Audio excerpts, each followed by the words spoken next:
अस्सलाम वालेकुम दोस्तों, मैं हूं इरफान। आज 26 अगस्त है, दिन है सोमवार का, और मैं आपके लिए दुआ गो हूं।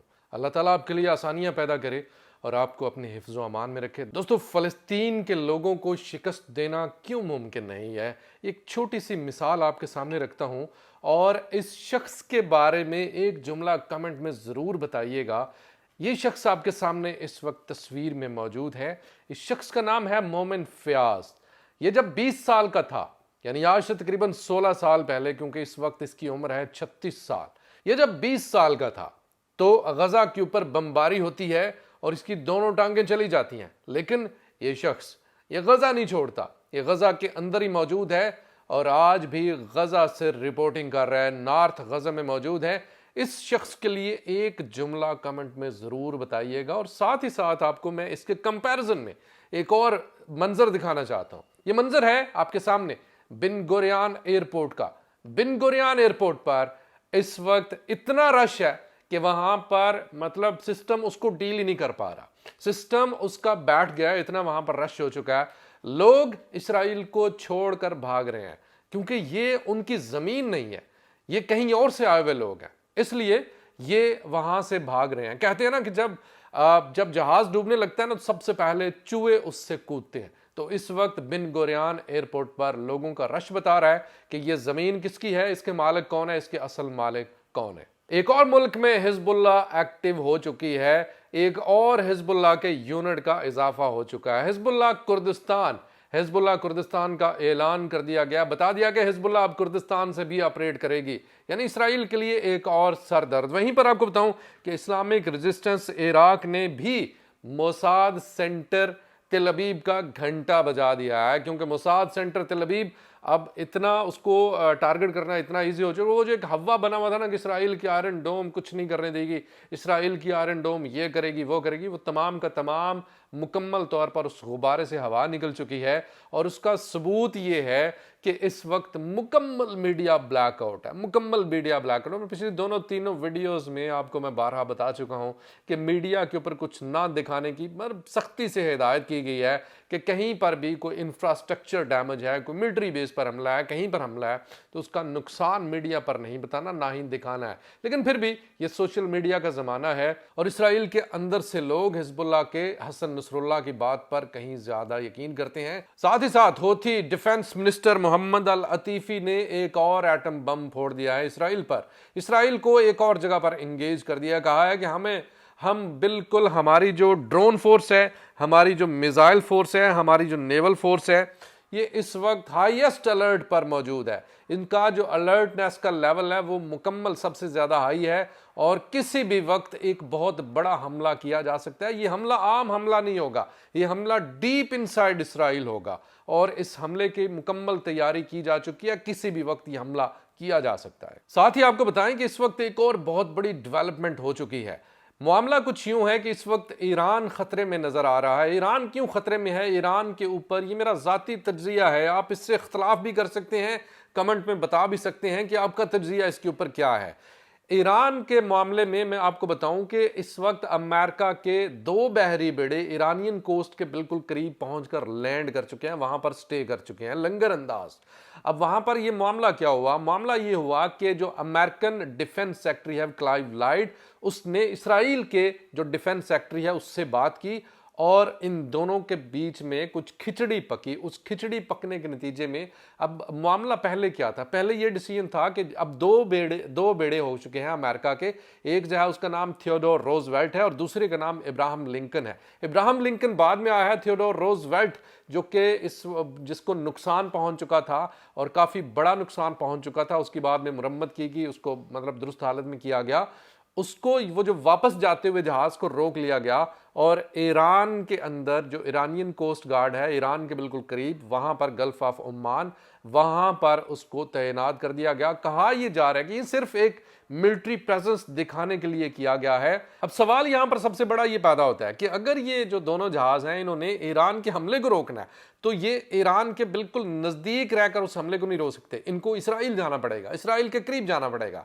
और अगर इनका मकसद कुछ और यहां पर लग रहा है, क्योंकि ये ईरानियन कोस्ट गार्ड के बिल्कुल करीब है। आप क्या कहते हैं, आपकी राय क्या कहती है? क्या ये दोनों बहरी बेड़े जो हैं, क्या ये ईरान के ऊपर हमला करने के लिए लिए आए हैं या ईरान के हमले से इसराइल को बचाने के लिए? कमेंट सेक्शन में एक जुमला जरूर तहरीर कीजिएगा। आपके कमेंट्स का बहुत शुक्रिया, आप कमेंट्स करते हैं, बड़ा कुछ सीखने को मिलता है। दोस्तों, ईरान ने यहां पर एक और बहुत खतरनाक चाल चली है। ईरान अमेरिका के दुश्मनों को वेपनाइज कर रहा है, उनको असलहा दे रहा है, उनको ड्रोन्स प्रोवाइड कर रहा है, और अमेरिका को यह बात बड़ी चुभती है। बारहा वो इसका इजहार भी कर चुका है। ईरान ने इससे पहले रूस को असलहा दिया।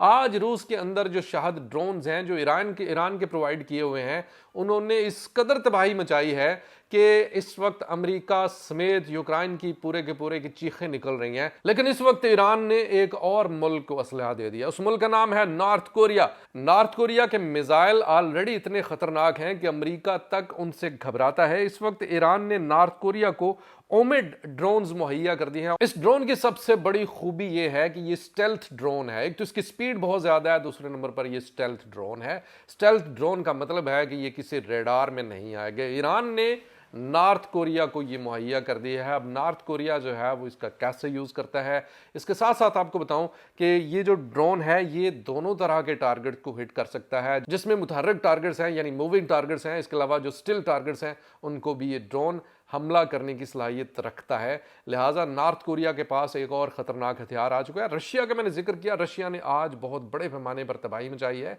रशिया ने इस वक्त जो कीव के अंदर, यूक्रेन का जो दारुल हुकूमत है कीव, उसके अंदर जो वाटर रिजर्वायर्स हैं यानी पानी के जखीरे हैं, जो बहुत बड़ा डैम है, उसके ऊपर हमला कर दिया है और उस डैम को नुकसान पहुंचा है। अगर एक और हमला कर देता है रशिया तो पूरे का पूरा ये जो डैम है ये टूट सकता है, और उस डैम के टूटने के नतीजे में जो कीव शहर है वो सफ़े हस्ती से मिट भी सकता है। उसके अंदर सैलाब आ जाएगा और बहुत नाकाबिल तलाफी नुकसान पहुंचेगा यूक्रेन को। वहीं पर आपको बताऊं कि बैतुल्लाहम में, वेस्ट बैंक का एक शहर है बैतुल्लाहम, वहां पर इसराइली फौजियों की एक बस के ऊपर हमला किया गया। इस बस में एक हाई प्रोफाइल इसराइली ऑफिसर मौजूद था। बेसिकली उसके ऊपर हमला किया गया और उस बस को, जो हैब्रियो मीडिया बता रहा है वो ये है कि आईईडी वो लगाया गया और आईईडी से उस बस को उड़ा दिया गया। उसके नतीजे में वो ऑफिसर जो कि टारगेट था वो हलाक हो गया। इसके अलावा उसके साथ बैठा हुआ एक और अफसर जो है वो भी उसमें जख्मी हो गया। और इस वक्त आग को मजीद भड़काया जा रहा है, मजीद कोशिश की जा रही है कि खून खराबा हो, जिसके नतीजे में मजीद जमीन पर कब्जा किया जाए। इसराइली मिनिस्टर इतमार बिन गवीर उसने ऐलान किया, उसने ऐलान तो कर दिया है लेकिन उसे पता है कि इस तरह का ये होना मुमकिन नहीं है, ना ही मुसलमान इसको होने देंगे। उसने कहा है कि अल-अक्सा मस्जिद के कंपाउंड में, अल-अक्सा मस्जिद की सहन में हम जो एक यहूदी इबादत गाह है वो हम तमीर करेंगे। इस पर PFLP जो कि एक और पैलेस्टीनियन लिबरेशन एक तंजीम है, एक आप यूँ कहिए जिस तरह हमास है तो इसी तरह लड़ने वाली एक और तंजीम है PFLP, उसने इजहार किया, उसने कहा ज़रा हाथ लगा के दिखाओ, हम तुम्हें बताएंगे कि किस तरह से तुम इसके अंदर घुसते हो। अब यहाँ पर एक बात की समझ इसलिए नहीं आती है कि मिस्र जो है वो किसकी साइड पे है। मिस्र एक तरफ वो फ़लस्तीनियों के साथ हमदर्दी करता है, मिस्र ने एक तरफ बड़ा अच्छा स्टैंड लिया है। उसने कहा है कि ये जो फिलाडेल्फी कॉरिडोर है यहाँ पर हम किसी सूरत बर्दाश्त नहीं करेंगे कि इसराइली फ़ौजी यहाँ पर तैनात हों। इसमें बेसिकली मिस्र का अपना नुकसान है। आज को ये जो फिलाडेल्फी कॉरिडोर है यहाँ पर ये तैनात होते हैं, कल को मिस्र के अंदर घुस जाते हैं, कल को एक बफर जोन बना देते हैं जो कि मिस्र के उस साइड पे होगा और मिस्र कुछ नहीं कर सकेगा। तो वहीं पर मिस्र ने एक और ऐलान किया है। मिस्र ने कहा है, बेसिकली मिस्र ने हिजबुल्लाह को मुखातिब किया और कहा है कि मज़ीद हमले ना करो ताकि मज़ीद लड़ाई ना फैले। लेकिन मिस्र जो कि इसराइल का बड़ा हिमायती है, बड़ा उसके साथ मुआहदे चल रहे हैं, उसके अमन मुआहदे चल रहे हैं, सारा कुछ चल रहा है, उसने कभी इसराइल को नहीं कहा कि मज़ीद हमले ना करो, कि ये जो तुमने एक जुल्म सितम का बाजार गर्म कर रखा है इसको छोड़ो, इसको ख़त्म करो। मिस्र ने कभी इसराइल से नहीं कहा, लेकिन मिस्र बात करेगा तो हिजबुल्लाह के साथ करेगा, हमास के साथ करेगा। इसको कहना चाहिए, इसको इसराइल को कहना चाहिए। इस वक्त हमास के एक और रहनुमा पर कातलाना हमला हो चुका है, उनको शहीद करने की कोशिश की गई है। एक बार फिर से मैं कहूँगा कि क्या मिस्र को, इसराइल को ये बात नहीं कहनी चाहिए कि बात को ना बढ़ाओ, हमास के मजीद रहनुमा एक और जिस पर हमला किया है तो उसके ऊपर हमला नहीं करना चाहिए था। मजीद मतलब काफ़ी इस तरह की जो एक्टिविटीज़ हैं, काफ़ी कार्रवाइयाँ हैं वो जारी हैं, लेकिन हमास के रहनुमा ये इस वक्त मौजूद थे। सीरिया के अंदर सिडोन का इलाका है, वहाँ पर मौजूद थे, अपनी कार के अंदर जा रहे थे कि उनके ऊपर हमला किया गया, लेकिन वो इस हमले से बच निकले। जब ये हमला हुआ तो वो अपनी गाड़ी मौजूद नहीं थी, उनकी गाड़ी तबाह हो गई। लेकिन इसराइल ने एक और कोशिश की हमास के एक और रहनुमा को ख़त्म करने की। और इस वक्त गज़ा के अंदर ये हालात चल रहे हैं कि गज़ा के अंदर इस वक्त तमाम गज़ा के लोग, याद रहे कि गज़ा के अंदर इस वक्त कम से कम भी 2 मिलियन लोग हैं, 20 लाख लोग मौजूद हैं। ये 2 मिलियन लोग, पता है आपको कितने इलाके में रह रहे हैं? सिर्फ 15 स्क्वायर माइल में, सिर्फ 15 मील के अंदर अंदर ये तमाम की तमाम आबादी रह रही है। और इनको हांग कर कभी उस तरफ लेकर जाया जाता है, कभी ये बताया जाता है कि ये इलाका तुम्हारे लिए सेफ है। जब वो उस इलाके में पहुंच जाते हैं तो वहां पर मैसाकर्स किए जाते हैं, कत्लेआम किया जाता है। अब ये तमाम की तमाम आबादी सिर्फ 15 स्क्वायर माइल के इलाके में है, लेकिन आपको कभी मीडिया के ऊपर इस तरह की खबर नहीं मिलेगी, कभी आपको इंटरनेशनल मीडिया नहीं बताएगा। क्यों नहीं बताएगा? क्योंकि वो सारे का सारा इन्फ्लुएंस्ड है, वो सारे का सारा इसराइल के कंट्रोल में है। कभी आपको मतलब ये हिजबुल्लाह ने इतना बड़ा हमला कर दिया, लेकिन आपको कोई चैनल नहीं बताएगा सिवाय अल जजीरा के। अल जजीरा ने बताया, सिवाय अल जजीरा के कोई नहीं बताएगा। लेकिन अल जजीरा को बेसिकली इसराइल के अंदर से किक आउट किया गया है। अल जजीरा के प्रेजेंस ही नहीं है इसराइल के अंदर, तो वो वहाँ के अंदर की खबर नहीं दे सकता। इस तरह से अब यहाँ पर सूरत हाल ये हो चुकी है कि इसके ऊपर भी दुनिया सारी की सारी खामोश है। दोस्तों, ये थी इस वक्त तक की तमाम तर अपडेट इसराइल पैलेस्टाइन जंग, मिडल ईस्ट के हालात के मुताल्लिक एक वीलॉग। वीडियो कैसी लगी कमेंट सेक्शन में राय का इज़हार कीजिएगा और वीडियो को ज़्यादा से ज़्यादा ग्रुप्स में हर जगह पर शेयर करना मत भूलिएगा। खुदा हाफिज़।